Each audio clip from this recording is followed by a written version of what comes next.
Welcome to the Digital Dialogues powered by CXO Digital Paths. Ladies and gentlemen, as we all know, generative AI is an incredibly powerful tool that will play an important role in democratizing access to the transformative potential of AI. While we are all exposed to the plethora of possibilities that generative AI holds, we must be aware of what's coming in order to carefully consider its impacts on our lives.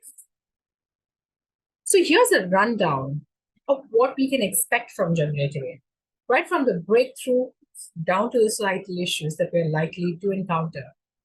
And for this rundown on today's episode, I have with me a gentleman who is an ex-Indian Navy veteran with over 2 decades of experience in the IT, information security, and privacy domains. Ladies and gentlemen, please join me in welcoming Mr. Amit Dhawan, CISO and DPO for Quantiphi. Hello and welcome everybody to this episode of the Digital Dialogues. I am Quantiphi, General Manager for Content and Strategy at the CISO Insurance, and it's a pleasure to welcome all of you to this episode where we are going to discuss something that has become very imperative, which is responsible AI. And to do this, I have in conversation Mr. Amit Dhawan, who is the Chief Information Security Officer and Data Protection Officer at Quantiphi. Thank you, Matthew, for having me here. Pleasure. So we quickly delve into the first question. And the one thing that is happening these days, of course, the generative AI becoming main stage and a lot of applications coming to the fore with the usage of generative AI is fear in my country about whether their jobs are secure. What's your take on it? Okay, so when the automobiles change, did we lose any jobs for the people who are doing product cards? There's a movie, Hindi movie, Naya Bahut Race saw this. It did not happen. There were more jobs. When Excel came in, people said all accounting jobs went. They went, but data analysts came. So with any new change in technology, there is a change in the type of job. Nobody loses it. Yes, you need reskilling, you need to skill into something different. But the jobs are not moving. It is only going to make things better, faster. When you look at companies, what are you looking at? You're looking at efficiency and cost. With generative AI, you are beating both these things. You are able to do things faster. You are able to do things at a cheaper price. So everybody loves this. The company loves this. The consumers would love this. So it's a different take. I don't think the jobs are going to go, but people will have to reskill.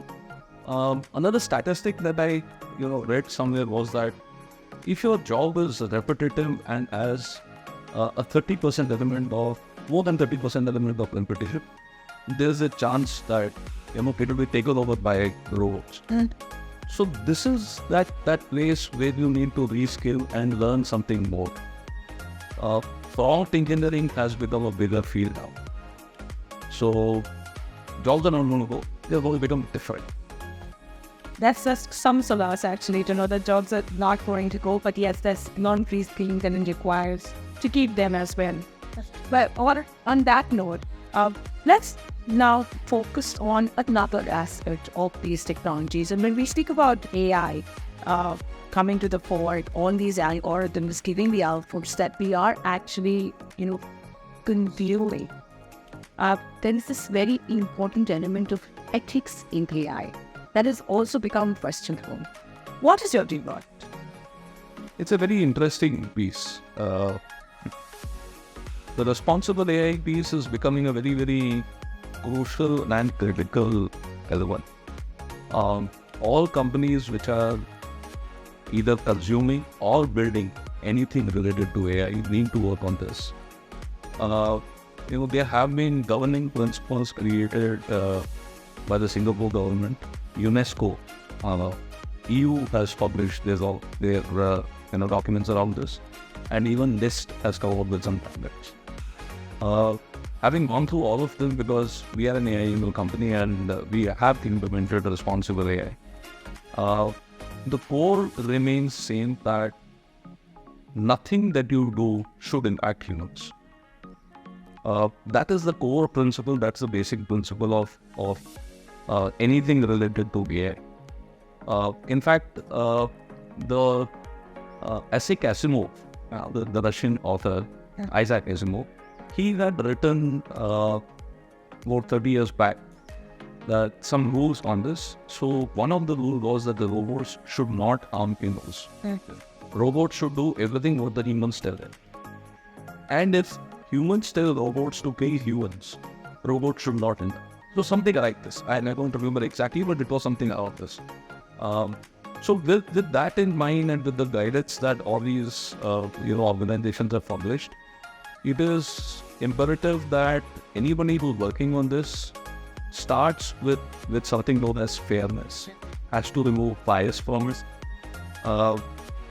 The algos that come out, they should be able to explain what they're doing, why they're, because we are seeing a lot of cases in a financial thing or healthcare that you will be denied the loan, or your loan application will be accepted.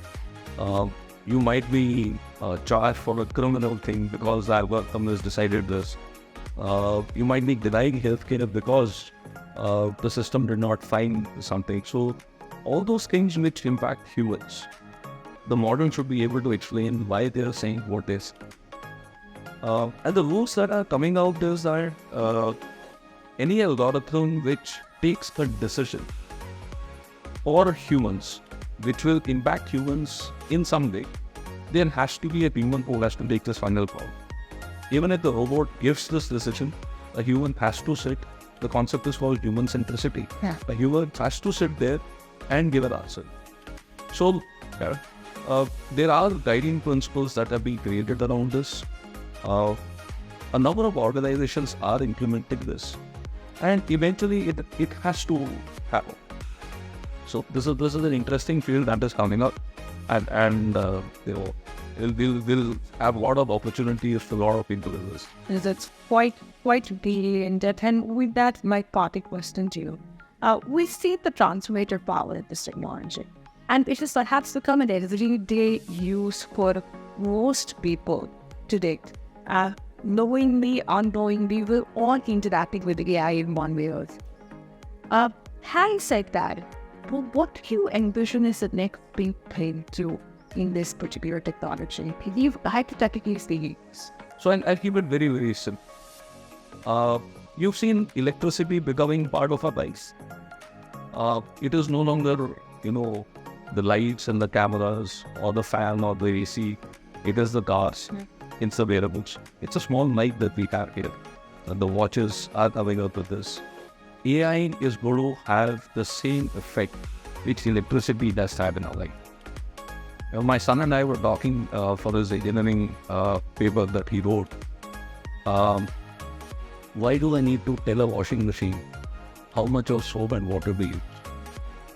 If the wearable, if my t-shirt has a sensor, there is a weather data available. If I want for a run, the humidity condition is known. My body conditions are known. How much I have sweat. If I have rolled on the ground, how much mud I have consumed. Okay. The watch will tell a lot of these things. So the t-shirt will speak to the washing machine, how much soap it needs to take off. So AI is going to become like electricity. It is going to become part of our life. We accept it, we don't accept it, but that's the reality. Phenomenal. And I can't wait to see that day when the t-shirt actually starts speaking to the washing machine and gives all that information away for which watch cycle to select and how much soap surge should actually go in. Brilliant, Amit. It's always nice having a conversation with you and enriching as well. Thank you. Thank you very much. And on that note, ladies and gentlemen, we sign off from this episode of the Digital Dialogues. Look forward to welcoming you at the next one.